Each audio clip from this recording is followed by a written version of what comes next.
अस्सलाम वालेकुम। मैं Zuhaib Hasan, instructor civil, government college of technology Sargodha. आज का हमारा टॉपिक है design and drawing of RCC one way slab.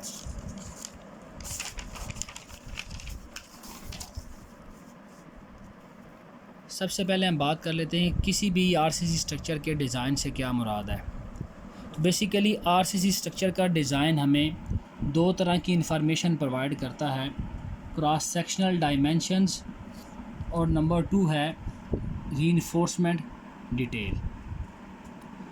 For example हम आरसीसी बीम को डिज़ाइन करते हैं, तो आरसीसी बीम का डिज़ाइन हमें दो तरह की इंफॉर्मेशन प्रोवाइड करेगा।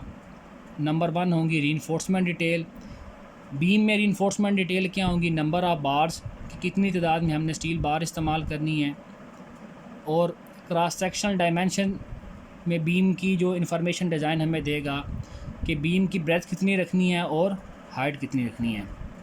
इसी तरह अगर हम आरसीसी स्लैब को डिज़ाइन करते हैं, तो आरसीसी स्लैब का डिज़ाइन जो हमें रीइंफोर्समेंट डिटेल बताएगा, स्लैब की रीइंफोर्समेंट डिटेल के अंदर स्पेसिंग ऑफ बार्स आएंगी कि एक बार से दूसरी बार तक हमने कितना फासला रखना है कि स्लैब ऊपर से आने वाले अपकमिंग वेट को इजीली जो है वो बर्दाश्त कर ले।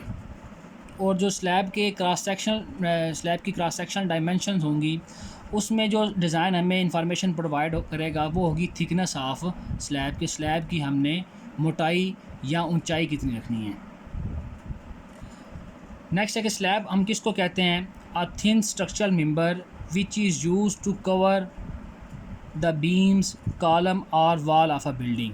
एक ऐसा पतला स्ट्रक्चरल मेंबर जो किसी भी बिल्डिंग के बीमों को, कॉलमों को या दीवारों को ऊपर से ढांपने के लिए बनाया जाता है या इस्तेमाल किया जाता है, उसको हम स्लैब कहते हैं।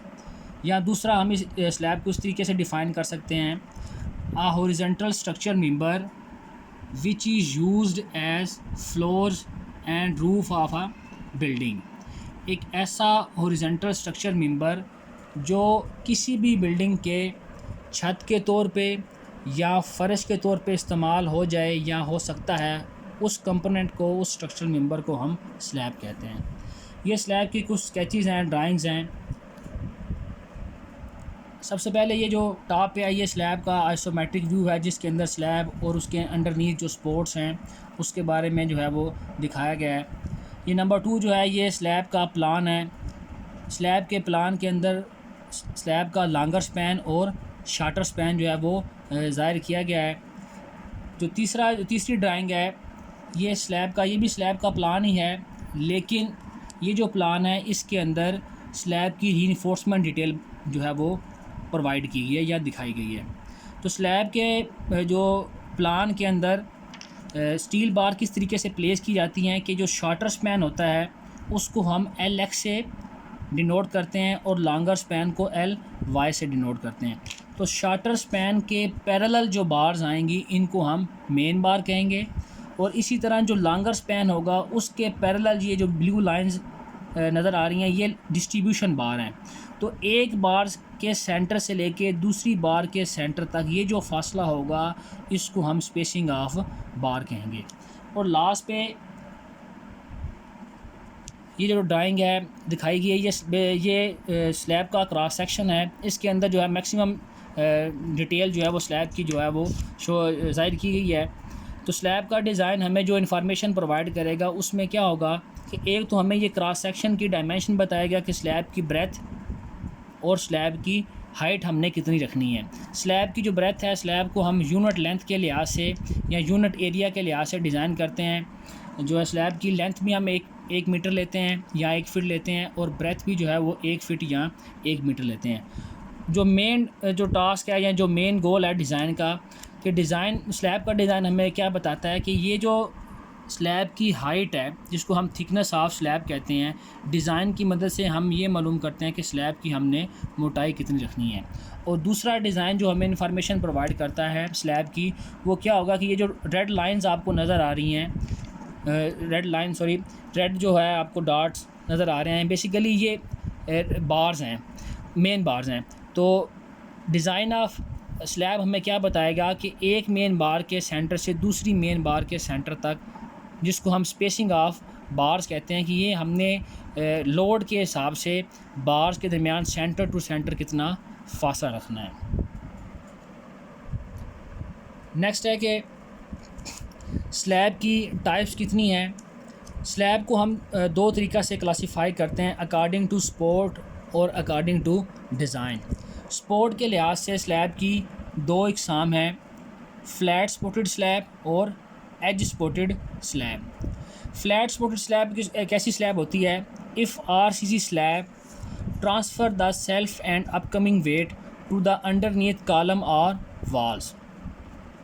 अगर स्लैब अपने वज़न को और अपने ऊपर आने वाले वज़न को डायरेक्ट कॉलम्स के ऊपर या दीवारों के ऊपर मुंतकिल कर दे तो ऐसी स्लैब को आप फ्लैट सपोर्टेड स्लैब कहेंगे।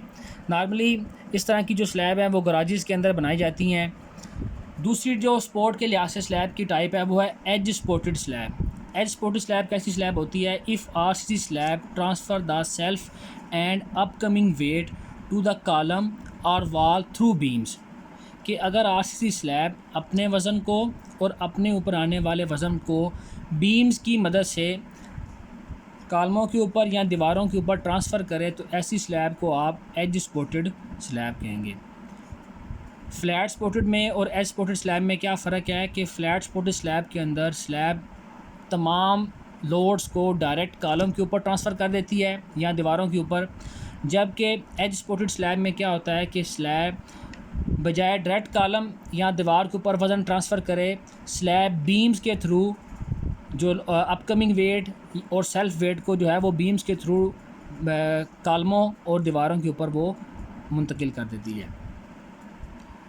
स्लैब की कुछ मज़ीद इक़साम है, वो सपोर्ट की जो है एंड कंडीशन के लिहाज से हैं या सपोर्ट की अवेलेबिलिटी या सूटेबिलिटी के लिहाज से हैं। Simply supported slab. Simply supported slab कैसी होगी कि अगर स्लैब और नीचे जो सपोर्ट है, चाहे वो बीम है, कॉलम है या दीवार है, अगर स्लैब और बीम का आपस में कोई बांड ना हो, यानी कि स्लैब के स्टील को सपोर्ट के स्टील के साथ फिक्स ना किया गया हो, तो ऐसी स्लैब को हम सिंपल सपोर्टेड स्लैब कहते हैं। नंबर 2 है कैंटिलीवर स्लैब। कैंटिलीवर स्लैब कैसी होती है कि ये कैंटिलीवर बीम की तरह की होगी, एक साइड से ये फिक्स होगी, दूसरी साइड से ये फ्री होगी। स्लैब की एक साइड का जो स्टील है वो बीम के साथ, कॉलम के साथ या दीवार के साथ, अगर आरसीसी की दीवार बनाई गई है तो उसके साथ बांधा जाएगा और दूसरी साइड से वो फ्री होगा।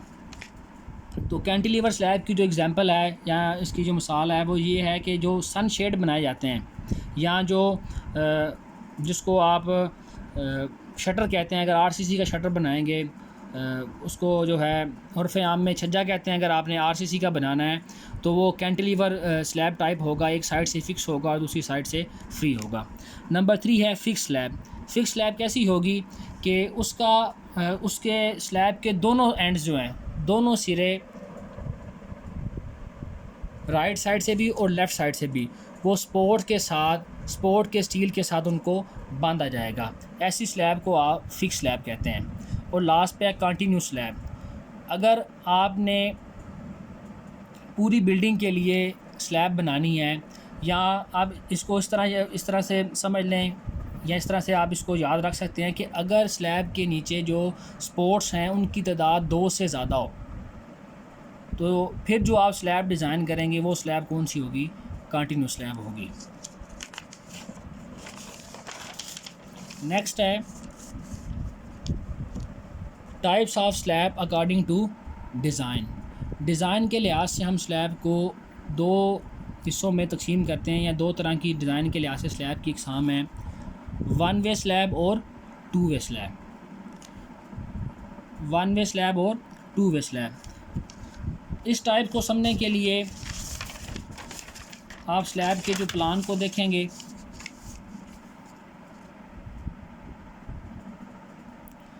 फॉर एग्ज़ाम्पल हमने ये एक रूम है, इसकी स्लैब को डिज़ाइन करना है तो इसमें जो लॉन्गर मेजरमेंट होगी, लॉन्गर डायमेंशन होगी, इसको आप लेंथ या विड्थ में आप स्लैब की मेजरमेंट्स को नहीं लेते, जो ज़्यादा पैमाइश होगी उसको आप लॉन्गर स्पैन और स्मॉल एल वाई से उसको डिनोट करेंगे, और जो शार्टर स्पैन है उसको आप स्मॉल एल एक्स से डिनोट करेंगे। स्लैब को डिज़ाइन करते हुए आप लेंथ और विड्थ को जो है वो कंसिडर नहीं करते, आप लॉन्गर स्पैन और शार्टर स्पैन की सेंस में स्लैब को डिज़ाइन करते हैं। तो वन वे स्लैब कैसी होगी कि अगर इफ़ेक्टिव लॉन्गर स्पैन और इफ़ेक्टिव शार्टर स्पैन की जो रेशो है वो ग्रेटर दैन 2 हो तो ऐसी स्लैब को आप वन वे स्लैब कहेंगे। कि अगर आप लॉन्गर स्पैन को और शार्टर स्पैन की आप निस्बत लेते हैं, लॉन्गर स्पैन को शार्टर स्पैन पर डिवाइड करते हैं तो इसकी जो वैल्यू है वो 2 से ज़्यादा होगी, तो ऐसी स्लैब को आप वन वे स्लैब कहेंगे। दूसरी जो स्लैब की टाइप है वो है टू वे स्लैब डिज़ाइन के लिहाज से। इसका भी चेक यही है कि अगर आप इफ़ेक्टिव लॉन्गर स्पैन को और इफ़ेक्टिव शार्टर स्पैन इन दोनों की रेशो लेंगे और ये रेशो जो है ये निस्बत लेस देन और इक्वल टू 2 होगी, तो ऐसी स्लैब को आप टू वे स्लैब कहेंगे। वन वे स्लैब और टू वे स्लैब में क्या फ़र्क है कि अगर आप स्लैब के लॉन्गर स्पैन और शार्टर स्पैन की रेशो लेते हैं और वो रेशो जो है उसकी वैल्यू ग्रेटर दैन 2 होगी तो ऐसी स्लैब को आप वन वे स्लैब कहेंगे। अगर लेस दैन और इक्वल टू 2 होगी तो ऐसी स्लैब को आप टू वे स्लैब कहेंगे।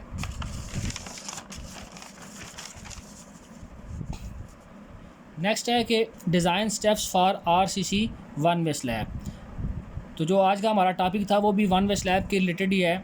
तो अगर आपने वन वे स्लैब को डिज़ाइन करना है, इसका प्रॉब्लम जो आपने सॉल्व करना है, तो इसके जो है वो तकरीबन टोटल इसके 8 स्टेप्स हैं। 8 स्टेप्स के अंदर जो है वो स्लैब को हम डिज़ाइन करते हैं। सबसे पहला फार्मूला या पहला स्टेप क्या होगा, effective span calculation. Effective span क्या होता है,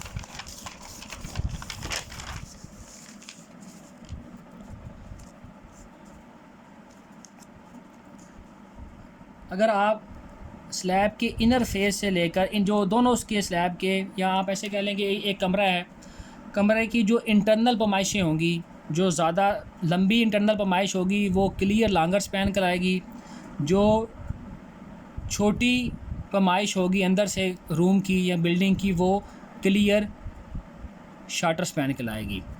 और जो इफ़ेक्टिव स्पैन है, इफ़ेक्टिव स्पैन बेसिकली कहते हैं, इफ़ेक्टिव स्पैन का मतलब होता है कि distance between centre to centre of support, एक स्पोर्ट के सेंटर से लेकर दूसरी स्पोर्ट के सेंटर तक। अब ये जो ब्लू ब्लॉक आपको नज़र आ रहा है बेसिकली ये रूम है, इसके लिए आपने स्लैब को डिज़ाइन करना है। और जो ये आपको साथ में ऑफ साइड नज़र आ रहा है ब्लैक लाइन की शक्ल में, ये जो है ये स्लैब के वज़न को सहारने के लिए बीम प्रोवाइड किए गए हैं। तो बीम किसका काम करेंगे, सपोर्ट का काम करेंगे। तो एक सपोर्ट के सेंटर से लेकर दूसरी सपोर्ट के सेंटर तक जो पैमाइश होगी ये पैमाइश इफ़ेक्टिव स्पैन कहलाएगी।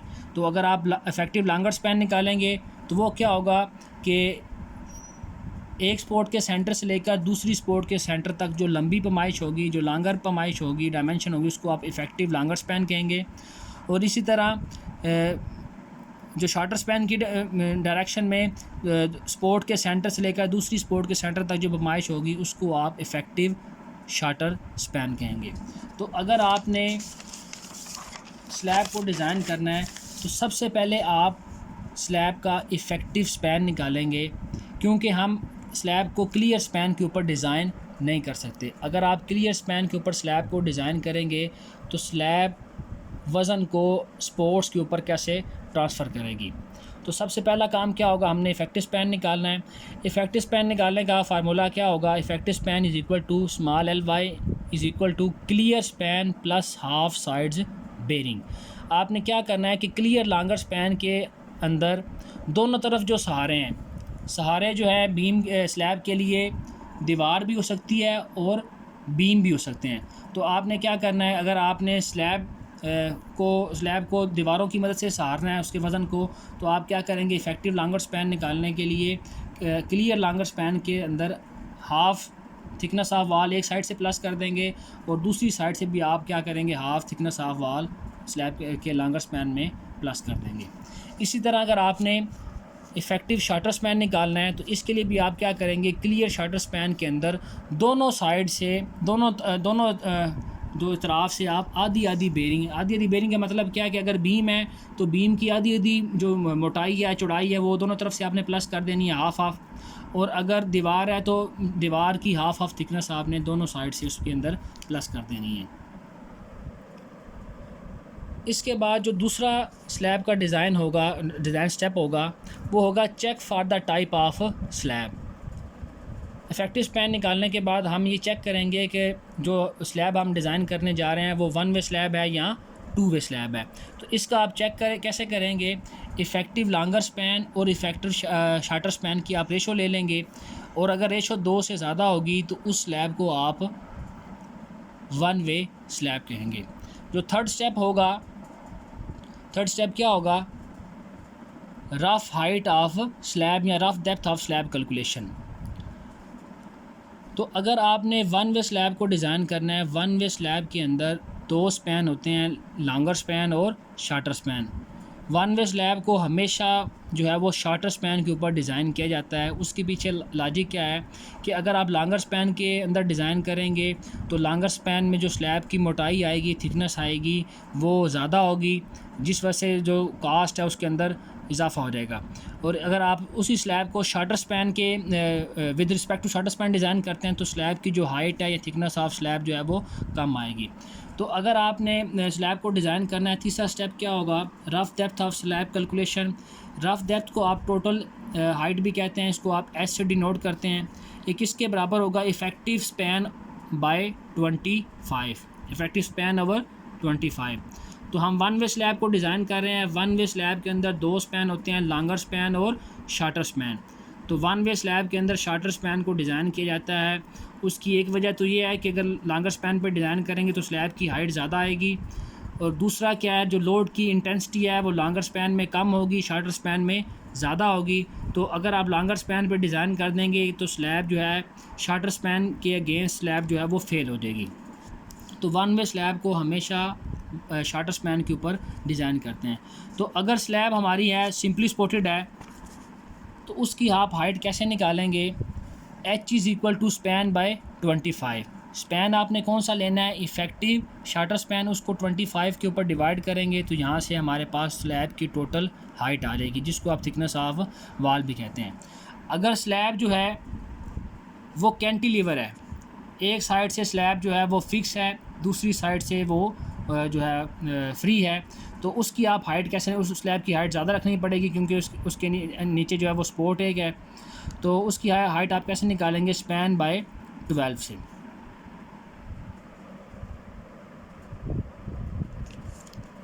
हाइट के बाद आप इफ़ेक्टिव डेप्थ ऑफ स्लैब को कैलकुलेट करते हैं। स्लैब की इफ़ेक्टिव डेप्थ से क्या मुराद है, तो इसके लिए हम स्लैब के क्रॉस सेक्शन को देखेंगे।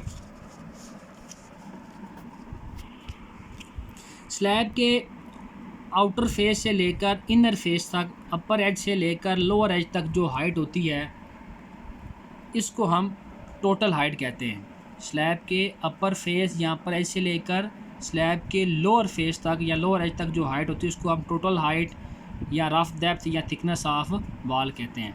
जबकि जो मेन हाइट है जो लोड के हिसाब से डिज़ाइन की जाती है उसको हम इफ़ेक्टिव डेप्थ कहते हैं और उसको स्मॉल डी से डिनोट करते हैं। इफ़ेक्टिव डेप्थ का मतलब क्या होता है या इसको किस तरह डिफ़ाइन करते हैं, ये स्लैब के अपर एज से लेकर मेन बार के सेंटर तक, स्लैब के टॉप एज से लेकर मेन बार के सेंटर तक जो वर्टिकल डिस्टेंस होगा इसको हम इफ़ेक्टिव डेप्थ कहते हैं और स्मॉल डी से इसको डिनोट करते हैं। तो टोटल हाइट के बाद आप इफ़ेक्टिव डेप्थ की वैल्यू निकालेंगे। इफ़ेक्टिव डेप्थ की आप वैल्यू कैसे निकालेंगे कि टोटल हाइट में से आप कंक्रीट कवर क्या होता है कि आप स्लैब के नीचे और राइट साइड पे भी, लेफ़्ट साइड पे भी और अपर एज पे भी और लोअर एज पे भी हम कंक्रीट की एक लेयर प्रोवाइड करते हैं जिसका मकसद स्टील बार को रस्टिंग से बचाना होता है। उस लेयर को हम कंक्रीट कहते हैं। तो टोटल हाइट में से हम क्या करेंगे, कंक्रीट कवर को माइनस कर देंगे तो हमारे पास इफ़ेक्टिव डेप्थ की वैल्यू आ जाएगी। स्लैब के अंदर कंक्रीट कवर कितना होता है, 0.75 इंच से लेकर 28 मिलीमीटर तक। अगर आपने FPS सिस्टम के अंदर प्रॉब्लम को सॉल्व करना है तो स्लैब में कंक्रीट कवर आप कितना लेंगे, 0.75 इंच। और अगर आपने SI सिस्टम में सिस्टम इंटरनेशनल के अंदर या MK सिस्टम में प्रॉब्लम को सॉल्व करना है तो जो स्लैब में कंक्रीट कवर आप यूज़ करेंगे वो 28 मिलीमीटर होगा। जो नंबर 4 डिज़ाइन स्टेप है वो क्या है कि आप लोड कैलकुलेट करते हैं कि स्लैब पर आने वाला लोड कितना है। तो स्लैब पर दो तरह के वज़न आते हैं, एक लाइव लोड जो लोग स्लैब को इस्तेमाल करते हैं, इंसानों का वज़न हो सकता है, या स्लैब के ऊपर जितनी भी चीज़ें हैं जो मूवेबल हैं, जिनको कोई जगह पे परमानेंट फिक्स नहीं किया गया, उनके लोड को हम लाइव लोड कहते हैं।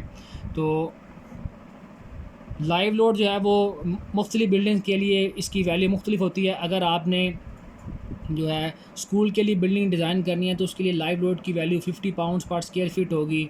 अगर आपने जो है किसी ऐसी बिल्डिंग के लिए डिज़ाइन करना है जैसे कोई मल्टीपर्पज़ हॉल है या रेलवे स्टेशन है या जहाँ पे लोगों की आमदरफ्त ज़्यादा आती है, मसाजिद हैं, तो उसकी जो स्लैब आप डिज़ाइन करेंगे उसमें लाइव लोड की वैल्यू तकरीबन जो है वो 60 to 80 पाउंड्स पर स्क्वायर फीट तक जो है वो रखी जाती है। तो स्लैब में हम लोड कैलकुलेट करते हैं वो होता है स्लैब का सेल्फ वेट। स्लैब का जो ख़ुद का वज़न है उसको भी हम डिज़ाइन के अंदर कंसिडर करते हैं। किसी भी अगर स्ट्रक्चर का या किसी भी मटेरियल का वेट निकालना है तो उसके लिए एक सिंपल फार्मूला यूज़ होता है, specific weight is equal to weight over volume. अगर आपने किसी चीज़ का वेट कैलकुलेट करना है, कोई भी मटेरियल है, कोई स्ट्रक्चर है, कोई कंपोनेंट है, तो उसके लिए आप सिंपल ये फार्मूला यूज़ कर सकते हैं, specific weight is equal to weight over volume. तो यहाँ से हमने स्लैब का जो वेट निकालना है, सेल्फ वेट ऑफ स्लैब ये किसके बराबर होगा, हमें पता है फार्मूला है specific weight is equal to weight over volume. तो वेट किसके बराबर हो जाएगा, स्पेसिफिक वेट इनटू वॉल्यूम। अब हमने वेट किसका निकालना है, स्लैब का वेट निकालना है, तो स्पेसिफिक वेट भी हम स्लैब का इस्तेमाल करेंगे और वॉल्यूम भी स्लैब का ही इस्तेमाल करेंगे। तो स्लैब किसकी बनी होती है, स्लैब RCC की बनी होती है। तो specific weight of RCC slab होगा 150 पाउंड्स पर क्यूबिक फीट या MK सिस्टम में 2400 किलोग्राम पर क्यूबिक मीटर। और वॉल्यूम ऑफ स्लैब कैसे जो हम फाइंड करेंगे, कैलकुलेट करेंगे। वॉल्यूम सिंपल स्लैब का जो वॉल्यूम है length into breadth into height के बराबर होता है। तो स्लैब को हम यूनिट एरिया के लिहाज से डिज़ाइन करते हैं, तो लेंथ भी स्लैब की 1 मीटर लेते हैं या 1 फीट, और ब्रेथ भी स्लैब की हम कितनी लेते हैं, 1 फीट या 1 मीटर। और हाइट ऑफ स्लैब हम कहाँ से लेंगे, ये जो हमने रफ डेप्थ कैलकुलेट की हुई है स्पैन बाय 25 से या स्पैन बाय 12 से, वो स्लैब की जो है एंड कंडीशन के लिहाज से होगा, सिंपली स्पॉटेड है या कैंटिलीवर है। तो इस फार्मूला की मदद से हम thickness of height of slab या थिकनेस ऑफ स्लैब की वैल्यू कैलकुलेट कर लेंगे। इसको ब्रेथ और लेंथ के साथ मल्टीप्लाई करेंगे तो यहाँ से हमारे पास वॉल्यूम ऑफ स्लैब आ जाएगा। इस वॉल्यूम को आप स्पेसिफिक वेट ऑफ RCC से मल्टीप्लाई करेंगे तो यहाँ से हमारे पास लोड ऑफ जो है वो सेल्फ वेट ऑफ स्लैब या जो है डेड लोड ऑफ स्लैब आ जाएगा। स्लैब के वजन को कैलकुलेट करने के बाद हमने ये जो हमारा डिज़ाइन मेथड है ये with respect to ACI code है, तो फैक्टर लोड इसमें हम निकालेंगे। फैक्टर लोड का जैसे हमने जो है कॉलम के अंदर तो अल्टीमेट लोड गिवन होता है, या बीम के अंदर हमने फैक्टर लोड कैलकुलेट किया था, तो हम इसमें फैक्टर लोड कैलकुलेट करेंगे। WU is equal to 1.2 WD plus 1.6 WL। तो WD का मतलब है UDL डेड लोड और WL का मतलब है UDL लाइव लोड। ये UDL लाइव लोड है, ये बिल्डिंग की टाइप के लिहाज से होगा, स्कूल बिल्डिंग है, कॉलेज बिल्डिंग है, रेजिडेंशियल बिल्डिंग है, मॉस्क है, शॉप्स हैं, या कोई प्लाजा है या गोदाम है, उस बिल्डिंग की टाइप के लिहाज से लाइव लोड की वैल्यू को यूज़ करते हैं। और ये जो डेड लोड है जो नॉर्मली स्लैब को डिज़ाइन करते हो डेड लोड लिया जाता है, या जो कोर्स कंटेंट के हवाले से है या जो DAE लेवल के लिए है, उसमें हम क्या करते हैं कि डेड लोड के लिए सिर्फ स्लैब का अपना वेट लेते हैं। अगर आपने इसको प्रैक्टिकली स्लैब को डिज़ाइन करना है तो डेड लोड में आप स्लैब का वज़न भी शामिल करेंगे जिसको आप सेल्फ वेट कहते हैं। स्लैब के ऊपर जो आप अर्थ फिलिंग करते हैं हीट इंसुलेशन के लिए, या आप टाइलिंग वगैरह लगाते हैं उसको जो है उसको वाटर टाइट करने के लिए, तो उनका भी वेट आप एज अ डेड लोड ही स्लैब के अंदर इनको कैलकुलेट करते हैं। 5 स्टेप है जो है bending moment calculation. Bending moment आप किस तरह कैलकुलेट करेंगे, उसका फार्मूला क्या होगा कि अगर सिंपली सपोर्टेड स्लैब है तो इसके लिए अलग फार्मूला यूज़ करेंगे, और कैंटिलीवर है तो इसके लिए अलग फार्मूला होगा। तो अगर स्लैब जो है सिंपली सपोर्टेड है उसका फार्मूला होगा WU/L(x²/8। WU से मुराद है अल्टीमेट या फैक्टर लोड, ये जो हमने ऊपर कैलकुलेट किया 1.2 WD + 1.6 WL। और जो LX है ये है क्योंकि वन वे स्लैब है, वन वे स्लैब के अंदर हम शार्टर स्पैन को डिज़ाइन करते हैं, तो LX क्या है, शार्टर इफेक्टिव शार्टर स्पैन है। इसी तरह अगर स्लैब जो है वो कैंटिलीवर है तो उसकी बेंडिंग मूवमेंट का मैक्सिमम बेंडिंग मूवमेंट का फार्मूला क्या होगा, WU/L(x²/2 होगा, WU/L(x²/2। नंबर 6 जो है वो स्टेप आ जाएगा steel ratio calculation. Steel ratio किस लिए फाइंड करते हैं, बेसिकली ये स्टील की लिमिट होती है कि आपने स्लैब के अंदर कम अज़ कम कितना स्टील इस्तेमाल करना है या ज़्यादा से ज़्यादा कितना स्टील इस्तेमाल करना है। तो इसके लिए फार्मूला ये होता है कि AS minimum is equal to rho minimum into B into D, और AS मैक्सिमम यानी कि मैक्सिमम स्टील इससे ज़्यादा नहीं होना चाहिए स्लैब के अंदर, rho maximum into B into D।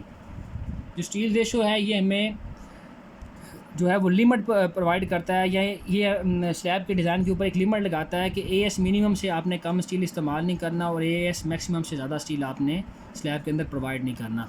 और रो मिनिमम का मतलब है मिनिमम स्टील रेशो, और रो मैक्सिमम का मतलब है मैक्सिमम स्टील रेशो। और B से मुराद है breadth of slab. Breadth of slab हम जो है वो 1 फीट या 1 मीटर लेते हैं, और D से मुराद है इफेक्टिव डेप्थ, जो टोटल हाइट में से कंक्रीट कवर निकाल के हम इसको कैलकुलेट करते हैं। नेक्स्ट स्टेप है स्लैब डिज़ाइन का, वो है एरिया ऑफ स्टील। स्लैब को डिज़ाइन करते हुए 2 तरह का स्टील इस्तेमाल किया जाता है, मेन स्टील और डिस्ट्रीब्यूशन स्टील। तो मेन स्टील निकालने के लिए आप हमारे पास जो है वो 4 तरह के मेथड हैं। डायरेक्ट सोल्यूशन है, डिज़ाइन टेबल है, डिज़ाइन ग्राफ है, और हिट एंड ट्रायल मेथड है। जो सबसे इजी मेथड है RCC स्ट्रक्चर को डिज़ाइन करने का वो ट्रायल मेथड है। उसमें सबसे पहले आप डेप्थ ऑफ स्ट्रेस ब्लॉक निकालते हैं कि आप वो लिमिट कैलकुलेट करते हैं स्लैब के अंदर जहाँ पे तमाम स्ट्रेसेस की वैल्यू क्या होगी, जो मिनिमम होगी या मैक्सिमम होगी। तो उसके लिए क्या है कि डेप्थ ऑफ स्ट्रेस ब्लॉक को आप A से डिनोट करते हैं D5 to D/6। Depth of stress block की वैल्यू आप D/5 से लेकर D/6 तक आप इसको यूज़ करते हैं। D से मुराद क्या है, इफ़ेक्टिव डेप्थ है।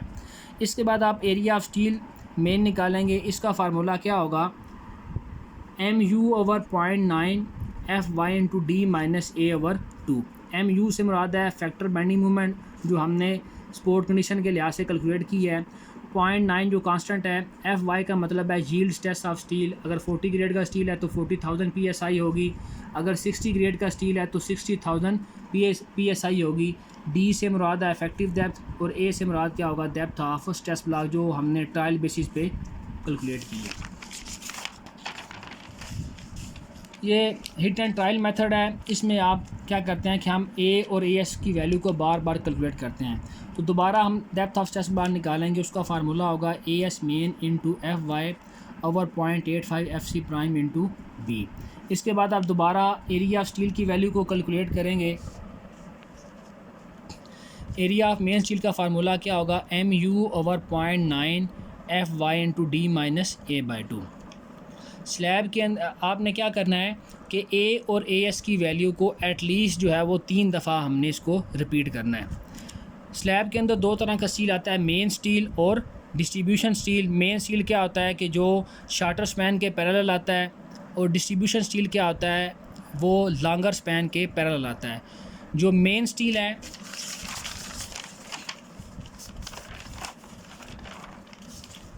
इस स्केच से मज़ीद क्लियर हो जाएगा कि ये स्लैब का प्लान है, एल वाई जो है small L Y longer span है और स्मॉल एल एक्स क्या है शार्टर स्पैन है। तो शार्टर स्पैन के पैरेलल ये जो बार्स आई हैं ये एरिया ऑफ स्टील मेन है या मेन स्टील है, और इसी तरह लॉन्गर स्पैन के जो पैरेलल बार्स आई हैं ये डिस्ट्रीब्यूशन स्टील है या एरिया ऑफ डिस्ट्रीब्यूशन स्टील है। ये मेन बार क्या करती हैं, ये अपकमिंग लोड्स को जो है वो रेजिस्ट करती हैं, काउंटर करती हैं, उसको बर्दाश्त करती हैं। इस तरह ये जो ऊपर बार आपको नज़र आ रही हैं ब्लू लाइन में, मेन बार जो है सिंपली सपोर्टेड स्लैब में नीचे प्रोवाइड की जाएंगी और डिस्ट्रीब्यूशन बार जो हैं वो उसके ऊपर आएंगी मेन बार के। तो ये जो मेन बार्स हैं डिस्ट्रीब्यूशन बार हैं, इनका मकसद क्या होता है, ये स्टील बार को बाइंड करने के लिए भी इस्तेमाल की जाती हैं। इस वजह से इनको एंकरेज बार भी कहते हैं, इनको डिस्ट्रीब्यूशन बार भी कहते हैं। डिस्ट्रीब्यूशन का मतलब ये होता है कि ये ऊपर से आने वाले वज़न को मेन बार के ऊपर तकसीम करती हैं, ट्रांसफ़र करती हैं। और इनको आप टेम्परेचर बार भी कहते हैं कि सिंपली सपोर्टेड स्लैब में ये अपर फेस पे होती हैं, तो ये टेम्परेचर के ख़िलाफ़ भी रेजिस्टेंस को जो है रेजिस्टेंस शो करती हैं। एरिया ऑफ स्टील डिस्ट्रीब्यूशन आप कैलकुलेट करेंगे तो एरिया ऑफ स्टील डिस्ट्रीब्यूशन का फार्मूला क्या होगा कि एरिया ऑफ स्टील डिस्ट्रीब्यूशन ये ग्रेड पे डिपेंड करता है। नॉर्मली जो है वो रेजिडेंशियल बिल्डिंग में 40 ग्रेड का स्टील इस्तेमाल किया जाता है। तो अगर आपने 40 ग्रेड का स्टील यूज़ करना है, 40 ग्रेड से मुराद ऐसा स्टील जिसकी जो है टेंसाइल स्ट्रेंथ 40,000 PSI हो, उस स्टील को आप 40 ग्रेड का स्टील कहते हैं। तो अगर आपने 40 ग्रेड का स्टील इस्तेमाल करना है तो उसमें एरिया ऑफ डिस्ट्रीब्यूशन होगा 0.2% of B into D. B से मुराद है ब्रेथ ऑफ बीम जो आप 1 फीट या 1 मीटर लेते हैं, और डी से मुराद है effective depth of beam. Last step क्या होगा, स्पेसिंग ऑफ बार आप कैलकुलेट करेंगे। स्पेसिंग ऑफ बार का मतलब है एक बार से दूसरी बार का फासला कितना होगा। तो स्पेसिंग ऑफ बार का फार्मूला होगा, मेन बार के लिए अलग से स्पेसिंग निकालेंगे, डिस्ट्रीब्यूशन बार के लिए स्पेसिंग अलग से होगी। मेन बार की स्पेसिंग का फार्मूला होगा area of bar over AS main into 12 और 1000। अगर आपने FPS सिस्टम में न्यूमेरिकल को सॉल्व करना है तो उसमें क्या होगा कि एरिया बार का यूनिट भी क्या होगा, इंच स्क्वायर में आएगा, और AS का भी क्या है, इंच स्क्वायर में होगा। तो ये दोनों यूनिट क्या हो जाएंगे, कैंसिल हो जाएंगे। तो स्पेसिंग क्या है कि प्रॉपर एक डिस्टेंस है, तो डिस्टेंस जो है वो यूनिट के हिसाब से होता है।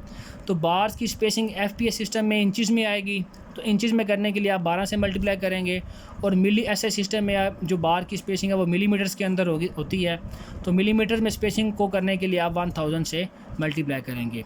तो AB से मुराद है एरिया ऑफ बार, जो मेन बार आपने इस्तेमाल करनी है उसका कितना एरिया होगा। मेन बार का एरिया निकालने के लिए फार्मूला होगा, क्योंकि बार जो है वो सर्कुलर शेप की होती है, πd²/4। यहाँ डी से मुराद होगा डायामीटर ऑफ बार। तो मेन बार का डाया जो है वो 3 सूत्र से लेकर जो है वो 5 सूत्र तक हम इस्तेमाल कर सकते हैं, मिलीमीटर में 8 मिलीमीटर से लेकर 16 मिलीमीटर तक। इसी तरह इसके बाद आप क्या करेंगे, स्पेसिंग ऑफ डिस्ट्रीब्यूशन बार निकालेंगे, तो उसका फार्मूला क्या होगा, area of bar over ASD। ASD से मुराद है एरिया ऑफ डिस्ट्रीब्यूशन स्टील, ये जो आपने 0.2% ऑफ B इंटू डी से कैलकुलेट किया है। तो जो स्पेसिंग ऑफ डिस्ट्रीब्यूशन बार है इसको भी आप किसी सिस्टम में लेके आएंगे, या तो वो इंचज़ में होगी या मिलीमीटर्स में होगी। तो इंचज़ में करने के लिए मल्टीप्लाई बाय 12 करेंगे, और मिलीमीटर में करने के लिए आप इसको मल्टीप्लाई बाय 1000 करेंगे। नेक्स्ट है कि ये इंपॉर्टेंट शॉर्ट क्वेश्चंस हैं जो पेपर पॉइंट ऑफ व्यू के लिहाज से बड़े इंपॉर्टेंट हैं।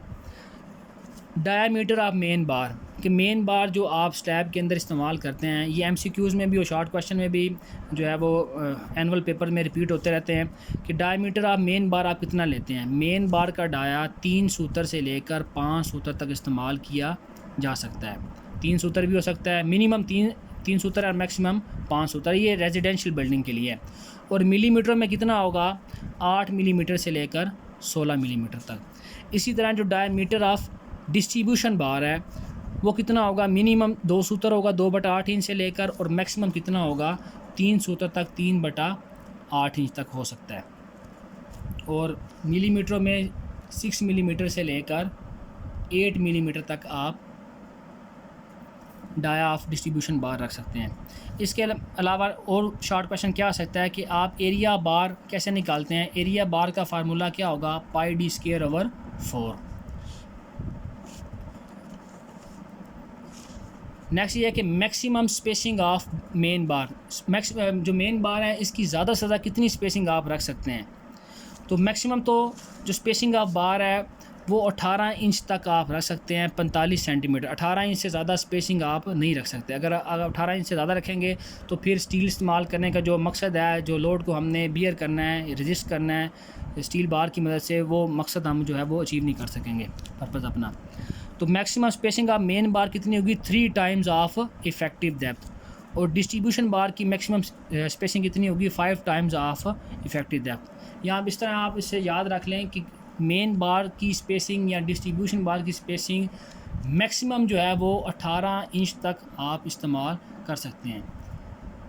और मिनिमम कितनी होगी, मिनिमम जो स्पेसिंग ऑफ बार इतनी होनी चाहिए कि जो बड़े से बड़े साइज़ का एग्रीगेट आपने कंक्रीट के अंदर इस्तेमाल किया, जो बजरी आपने इस्तेमाल किया है, वो इजीली जो है वो स्टील बार के जो है वो स्टील बार के दरमियान में से वो पास हो जाए।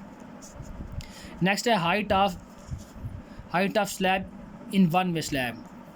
कि वन वे स्लैब में अगर आपने हाइट निकालनी तो उसका फार्मूला क्या होगा, LX/25 for simply supported slab.